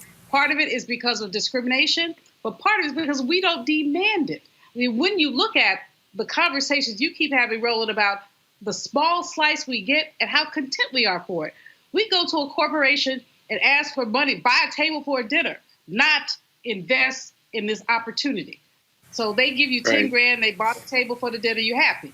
That doesn't do anything for the community. And that's where we are, and it's very unfortunate, but we can do better. Robert, I got to go to you next one because here's a perfect example of how some people are stuck on stupid and who don't know how to connect the dots. Somebody goes by the 5-star review on YouTube. We will be slaves if we voted for Jim Crow Biden and his sidekick Kamala. Okay, so let me unpack that. Robert, you in Atlanta? No. Listen. Let me unpack this because, see, I'm about to expose how idiotic this person is and people who think like that, because when these people say, oh, well, you can't get nothing out of politics. Maynard Jackson runs for mayor of Atlanta. 1973, Black people are getting 0.0012% of all city contracts. He says unacceptable. He then says Black people aren't sitting on the boards of all of these banks and major companies. He says unacceptable. He then says if y'all want to do business with the city, this has got to change. Now, here's what I know this because I talked to Ron Busby with U.S. Black Chambers, Inc. When Trump came into office, now all y'all wanna be, we all that, so conscious, Black power people listening, pay attention. What Maynard did was he took large contracts that Black business could not qualify for, broke them up into smaller prime contracts, which allowed for them to be able to get the contract because the rules are set up you can only bid on a prime contract if you've been a prime before. Now, what did Trump do? Pence comes in, and what they do, they took a lot of these smaller contracts that happened under Obama and then said large contracts.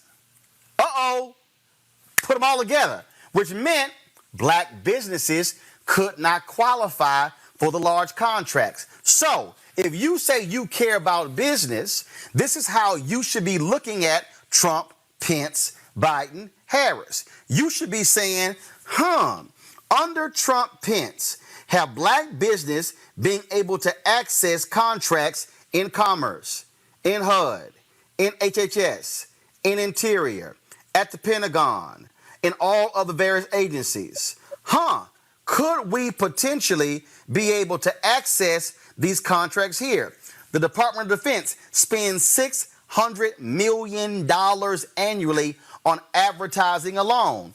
I wonder how many black-owned media companies are getting some of that $600 million. So now, if your focus is black business, you should be saying Trump, Pence, Biden, Harris, who is likely going to give black businesses more access to government contracts, then government funding to be able to have the capital to go through those contracts. That's how you make a methodical decision, and that's how you use your vote for economic power, Robert.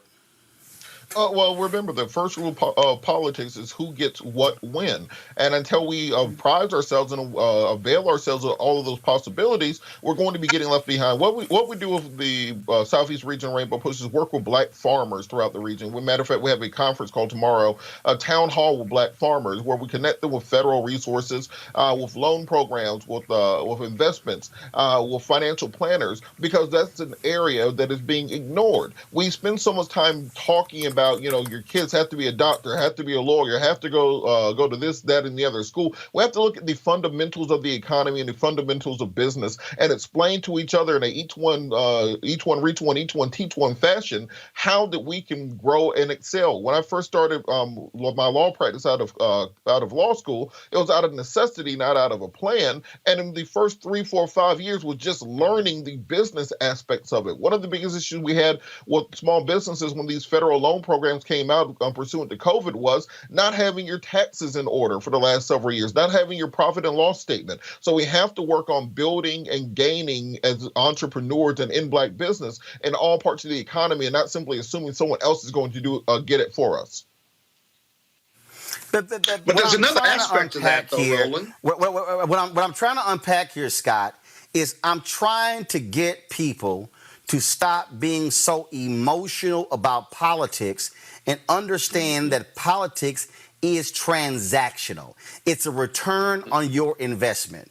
Nobody says I'm gonna max out to a candidate just because I just love them. Now some folk do, but the reality is you must say I need to get something in return. So when I listen to the people say we ain't gonna get nothing out of Biden Harris, well, first of all, if you have no ask, then you won't get anything. Second of all, if you have no infrastructure put in place to then be able to try to make the demand, you're not going to get anything.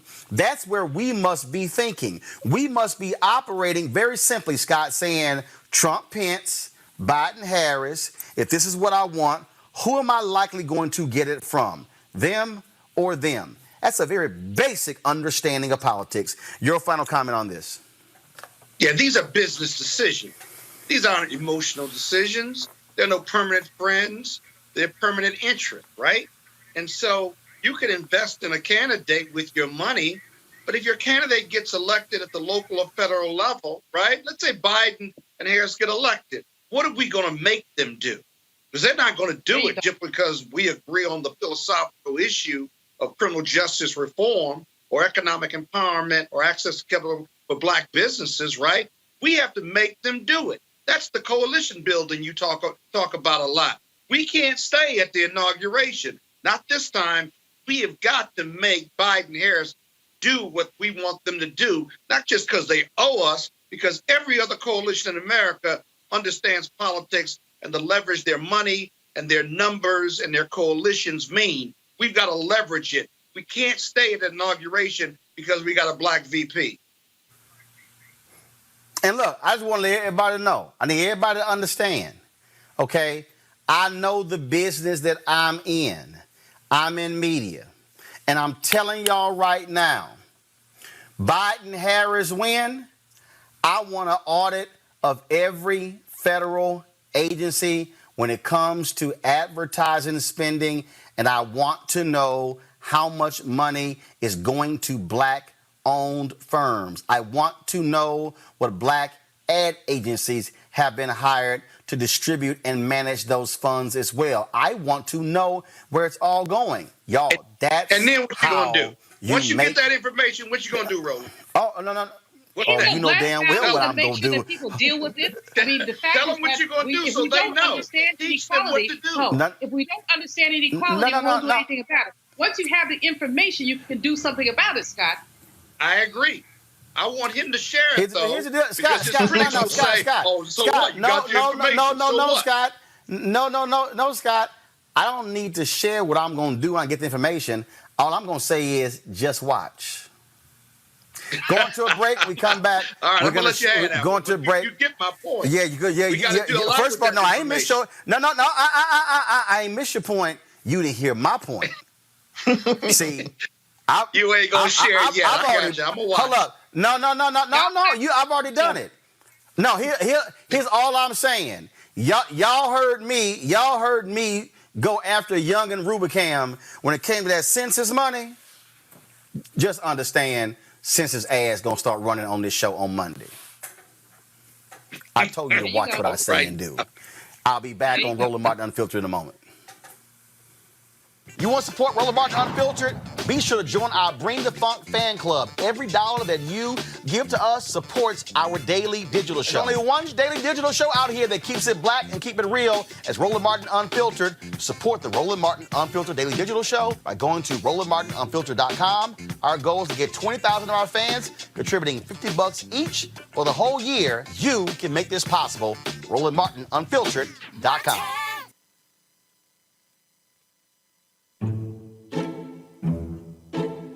In 1917, the great pandemic certainly was a terrible thing where they lost anywhere from 50 to 100 million people. Probably ended the Second World War where the soldiers were sick.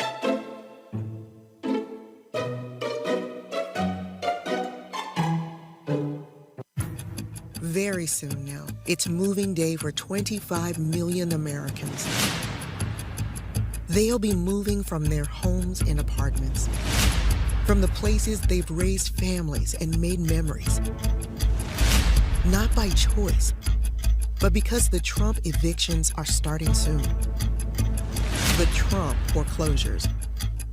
He wrecked the economy. With all of the trials and tribulations that we read about every night, much of it totally fake news.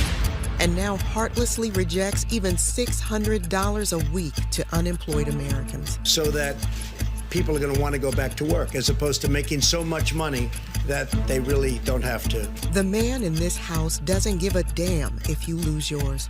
On November 3rd, remember, it's America or Trump.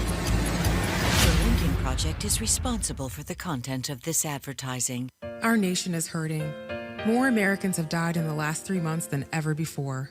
The worst economy since the Great Depression, anger, and division. It's time for us to come together and remember who we are, Americans.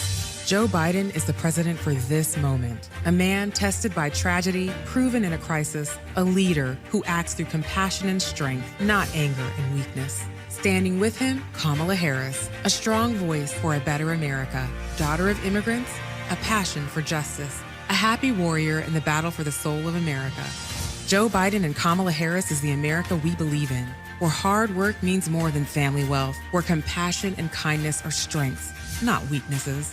This is the America of our better angels, the best of America. Strong, compassionate, determined. On November 3rd, a new beginning. Joe Biden and Kamala Harris. It's time. The Lincoln Project is responsible for the content of this advertising. I want to start with you, Julian, and that eviction commercial. That's really going to be powerful. And I think Reverend Barber's been talking about this here. He keeps saying, focus on the issues. If you get caught up in Trump's nicknames or get caught up in when Senator Kamala Harris was a DA, all this sort of stuff along those lines. No. What's going to be powerful is that when you hit on those evictions, when you hit on that unemployment money that's being cut, when you hit on trying to end the Affordable Care Act, those things are going to matter, and especially in those rural communities where those hospitals have been shutting down. You're absolutely right, Roland. I mean, I think that it's fun and games to call him what I call him a chucklehead in chief or whatever. But the fact is that we have more than 30 million people who have lost their jobs. Many of those jobs will not come back. As you said earlier in this program, 41% of African-American-owned businesses have shut down. The eviction piece is huge because this man says he can prevent people from evicting. He cannot. If you own an apartment building and people live, he can't tell people not to evict people.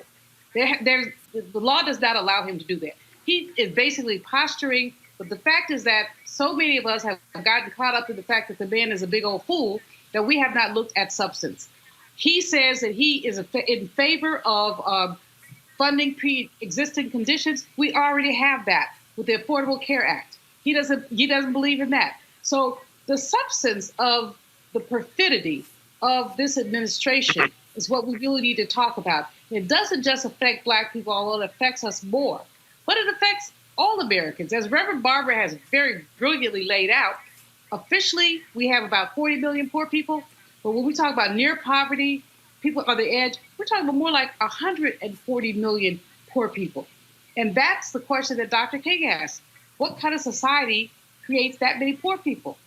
And so we really have, there's a lot of work to do, but part of it is to get off the comedy soapbox and really get into the issues and how they affect every individual, because people are really hurting. In I don't know how many cities, food banks, oversubscribed, over demanded. The $600 would make a lot of difference to a lot of people. It is not there anymore. And now they come back and, well, maybe we'll give you 3, maybe we'll give you 2, or will your city kick in? Cities can't kick in. Cities have seen their budgets cut. Robert, bottom line is here. Pocketbook issues matter. And again, I think if you're Biden and you're Harris with these viral ads, that's what we're going to be. You're going to be seeing more of when you have this here. Absolutely. And I enjoyed the second ad because I think that we're finally moving into the positive campaigning territory where we're talking about the contrast between the candidates policy-wise. What the Biden-Harris campaign will be able to do is just what Elizabeth Warren did during the primary, which is say, I have an actual plan for that, and contrast that with the hope-based approach of the current administration, hoping the virus will go away, hoping that voodoo pills and magical potions will be able to clear these things up, hoping that that suddenly there will be a vaccine on the horizon, instead of putting together the hard decisions and hard choices that have to be made, and understanding that the American people are in a position right now where it's all hands on deck. It is not if things get better later on. Something has to happen right now. We are on the we have the unemployment crisis. We're going to have the eviction crisis. And that's going to be the healthcare crisis and the credit crisis that's going to come when all these bills come due from the people who maxed out their credit cards during this period of time. So we need plans. We need leadership right now. That's what I think these ads are preparing to show us. Scott. But whose narrative is that? Whose narrative is that? Whether it's the Dems or independent, Donald Trump has to own this narrative. The 70-day delay, his non-belief in science. He can blame China if he wants, but his narrative, the ramification, the depth of human life, the economy, the job loss, the evictions, all emanate from COVID-19. And while he may not have triggered or started COVID-19, he certainly ignored it for 70 days. And now we're living his ramifications of his poor choice in this. The Democrats, you're right, have to have positive ads and say, I got a plan for that. Robert, you're a big proponent of that. But this COVID narrative and the cause and effect of it, we have got to continue to purposefully and truthfully hanging around his neck. Because when you see people in your family dying, job loss, losing homes and apartments, the economy and joblessness, and you tie it to COVID, and it's his narrative, his responsibility, and he lives in denial or has no leadership or plan, that's more than enough to say enough is enough. You can be a Republican and say enough is enough because the numbers are creeping up on COVID, and the long-term effect, even if you recover from it, affecting your liver and kidneys is real. Just because you didn't die from it, you're still living Donald Trump's narrative. That's got to be a political campaign issue, and it's got to drive home the reality of this, which means life isn't getting better for most Americans. And then the rest of the Americans who don't have it, we live in fear of getting it, but more importantly, we live in fear that there is no resolution for us if we do get it. That's a campaign message the Democrats have got to hit home. All right. Scott Bolden, Rob Portillo, and Julian Malvo. We surely appreciate it. Thanks a bunch. Thank you. Up next, Wildin Out Wednesday. The comedian Jackie Fabulous is in the house. That's next on Roland Martin Unfiltered. You want to support Roland Martin Unfiltered? Be sure to join our Bring the Funk fan club. Every dollar that you give to us supports our daily digital show. There's only one daily digital show out here that keeps it black and keep it real as Roland Martin Unfiltered. Support the Roland Martin Unfiltered daily digital show by going to RolandMartinUnfiltered.com. Our goal is to get 20,000 of our fans contributing $50 each for the whole year. You can make this possible. RolandMartinUnfiltered.com.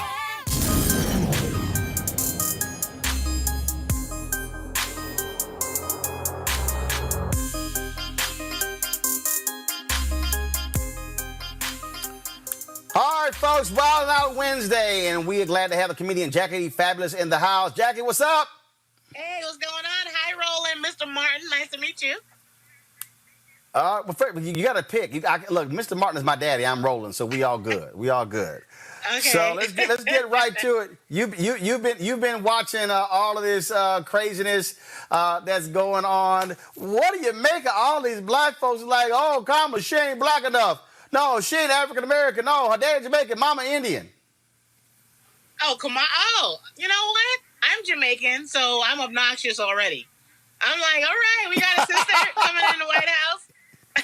I'm related to her only because I want to. There's no other reason. And I'm excited. I'm not going to lie. I cried. I cry every 20 minutes because I'm in disbelief still. And I'm also bracing myself for all the racism and sexism that's about to happen, or has already happened, because nobody wants to see a black woman succeed, whether it's, politics or hip hop or make the best biscuits. They don't want us to win. I don't know what the problem is. So you said you're Jamaican and you say you're a black woman. So what happened when you hear these people who say, oh, no, you ain't really a black woman because you Jamaican, so you ain't really black? When I walk around Nordstrom and I have a police precinct follow me around, I feel black. You know what I mean? And I got the same struggles as everybody. I'm as black can be. What makes you black? The people who say this, ask them also, okay, how do you define blackness? What makes me black? And a lot of them will get tongue-tied. My relatives are black, ancestors are black, grandparents, everyone as far back you can go is as black as ever. And I was raised black. I am black. I celebrate blackness. People who say that, I'm always like, define blackness to me. And they never can. So they're ignorant. I don't really argue with ignorance. Well, it's amazing because, you got all these people who say, well, yeah, but, somebody sent me a quote from John Henry Clark who said, the only difference between us and your people, y'all got dropped off before we got dropped off.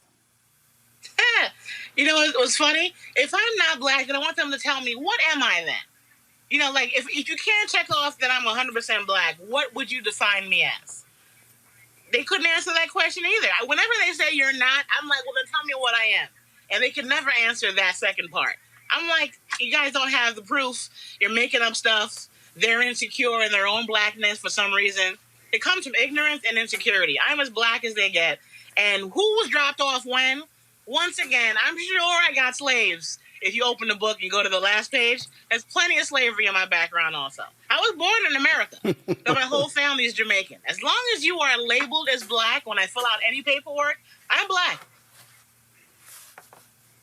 All right, so prior to Biden announcing Kamala Harris, the big story that folks were talking about was Cardi B, Megan Thee Stallion, WAP, WAP, whatever they want to call it. You had some thoughts about all this. Ooh, well, we'll be nice and call them thoughts. It's really just anger, but now it's kind of dissipated to thoughts. I don't know what it is. You know what? Yesterday was hip hop's birthday. Hip hop is now 47 years old. So this is apropos. This all comes out around now. Since hip hop, and they changed it to hip hop. It's really, in my day, it's called rap. It's just rap. Since rap has started, they've been talking about sex. At first, it was about who's the best DJ, who could pop and lock the best, and then it became all about sex. But by men, with the occasional Roxanne Shante, Real Roxanne, Nikki D, they would pop in, Little Kim. So now that we have two rich ladies minding their own business, doing what they do, they're on brand with their song. Men and people overall are losing their minds. We're only allowed to celebrate our sexiness if men are the leaders of the movement. When we lead the movement, they're like, well, this is so whorish, and how could you?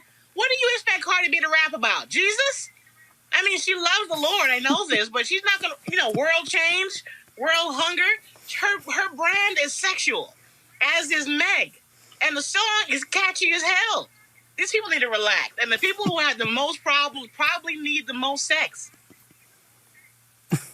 Well, I thought it was kind of interesting that CeeLo Green would have a few words to say.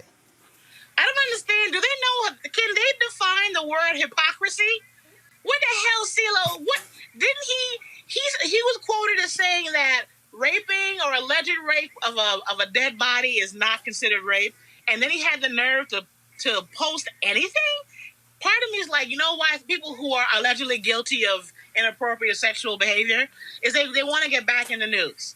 Because you're the last person we want to hear. That's like OJ joining a panel about murder. You shut the hell up. You are not the one we want to hear from. Maybe he's been home, he's bored, he's tired of his wife and kids, he needs to get back in the news. So now this song about WAP, and he's like, oh, I'm going to talk now. I ain't been on a television camera in 5 months, or maybe more than that.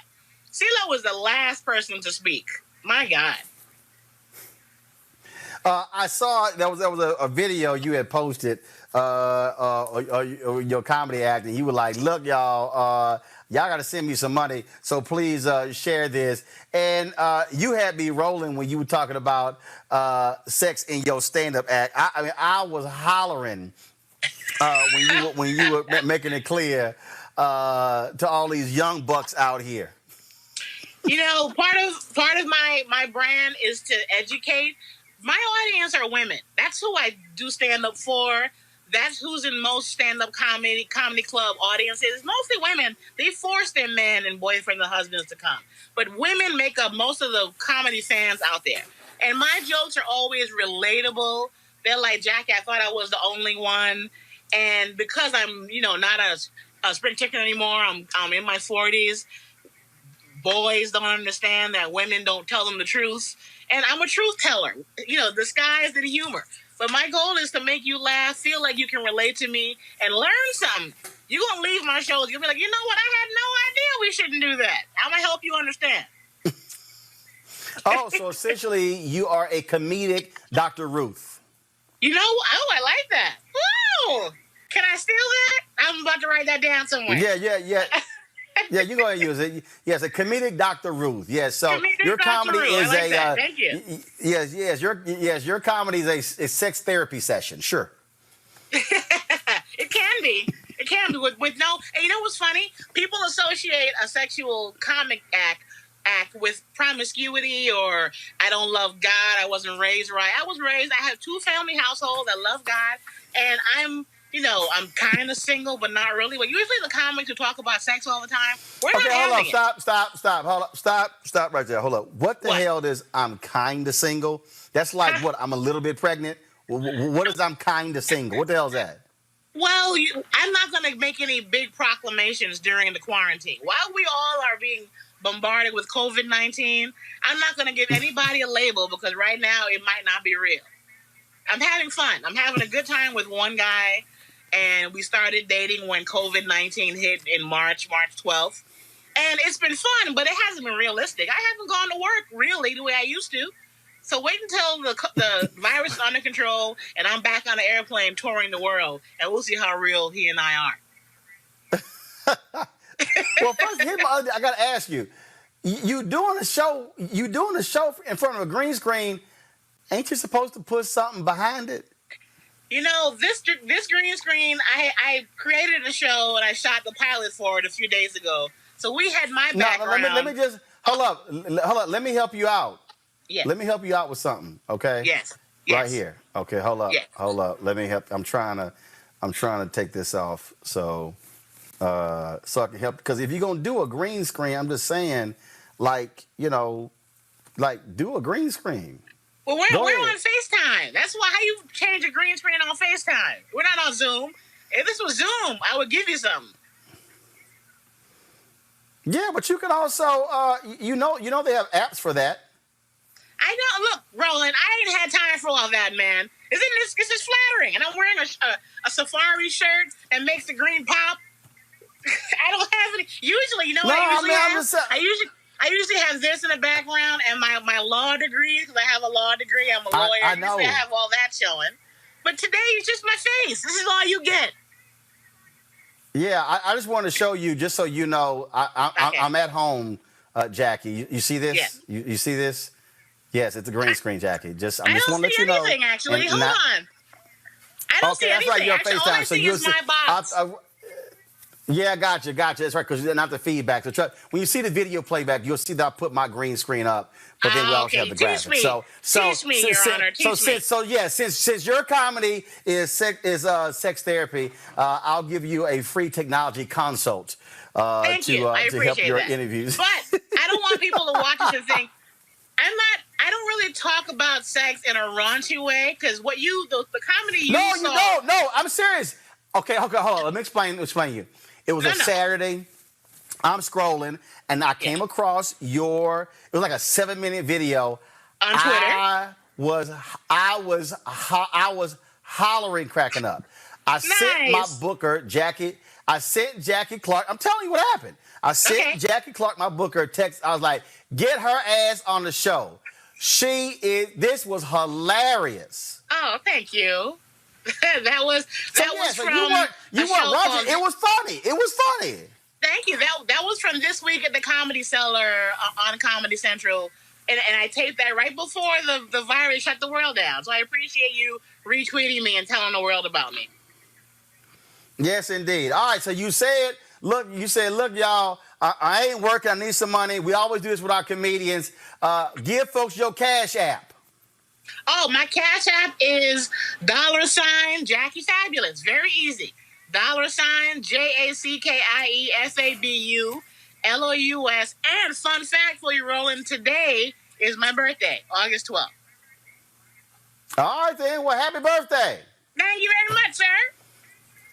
So y'all send Jackie some money on her Cash App. It's her birthday. And y'all make it rain. Make it rain. Do it, Timmy. And go to my website, JackieFabulous.com, so you can find me on social media and get to know me. I appreciate it, Roland. Make it rain so much that she'll put on Rihanna's birthday cake for her birthday and her almost single coronavirus man. All right, Jackie. Thank you, Roland. Take care. I appreciate it. Thanks a bunch. All right, y'all. That is it for us, Roland Martin Unfiltered. Let me read y'all the names of our folks who've given to our fan club, who've given $50 or more. They all get shout outs. Let me find the email here. I was so busy sitting having fun with Jackie, I didn't pull up the email. Here we go. Shout out here. The names, and Affordable Handyman Services, Barry Ruley, Brian Singleton, Corbin Payne, Cynthia Larkin, Deidre Beckford, Gregory Long, Janae, Kenneth Van, Kimberly Jefferson, Melba Mitchell, Nadine Clipper, Reginald Freeman, Rona Evans, Sean Gray, Sherry Edmonds Flett, Talisha Douglas, Trina Hodges, Wesley Dent, Yvonne Warren. If y'all support us in what we do, Cash App, $RM Unfiltered, PayPal.me/R Martin Unfiltered, Venmo.com/RM Unfiltered. You can also send us a money order to New Vision Media Inc., NU Vision Media Inc., 1625 K Street Northwest, Suite 400, Washington, D.C., 2006. Folks, don't forget, listen to our Roland Martin Unfiltered audio podcast. You can listen to it and download it from iHeartRadio app. Also, check out my commentaries twice a day on the Black Information Network. You can also hear those on the iHeartRadio app. Tomorrow, Reese Colbert, Erica Savage, Greg Carr are going to be in the house. Oh, y'all know we going to bring the funk fever in the funk house. Hey, y'all, don't forget, register to vote. Go to vote.org, please. We want you to check your registration. We want you to ask for an absentee ballot. Check your polling location. Our power can be used at the ballot box. And if you don't vote, shut the hell up. I'm going to see y'all tomorrow.